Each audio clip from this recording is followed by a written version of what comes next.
बिटिआरनि हा बिफाननि मावफुं सोद्रोमा रनजित बसुमतारिनि हरखाब मावखुलि दावबायहैनाय।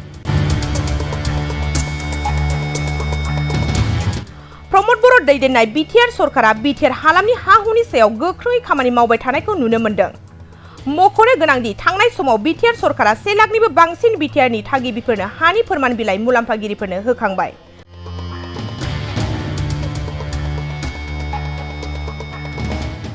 आरो बावैसो सिगां बिटिआर सरकारा मिशन बैसोमुथिनि गेजेरजों अनलाइननि जोहै गोरलै राहाजों गावबा गावनि हानि खामानिखौ मावनायनि राहा खालामना होबाय रायजो राजाफोरनो।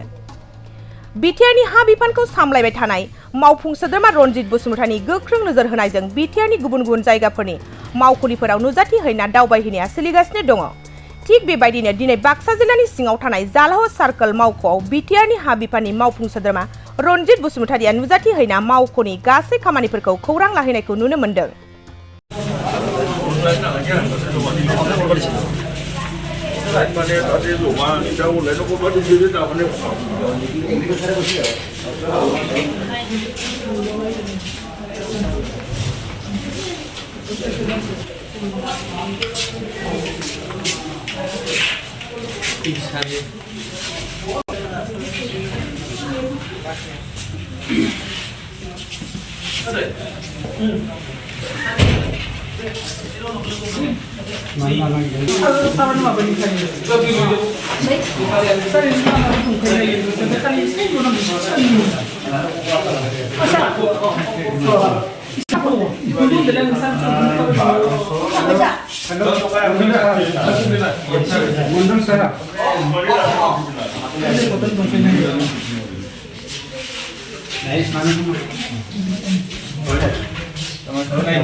सेरफांगुरि बाजार शोरूमा क्रिसमासनि धमाका अफार लाबोदों।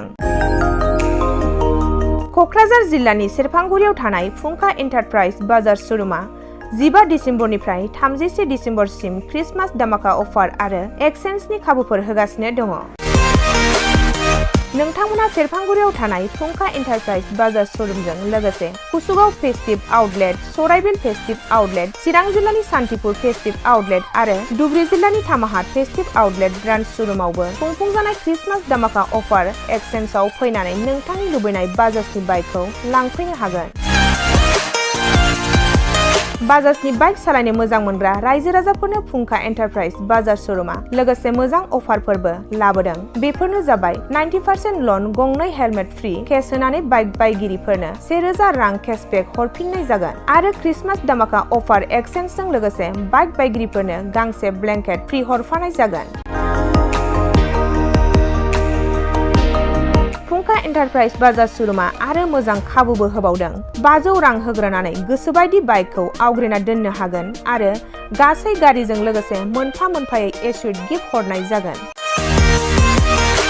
आबुङै मिथिबावनो थाखाय 8158726656 आरो 9101547892 जानबुं नम्बराव खौरां लाहरनो हागोन।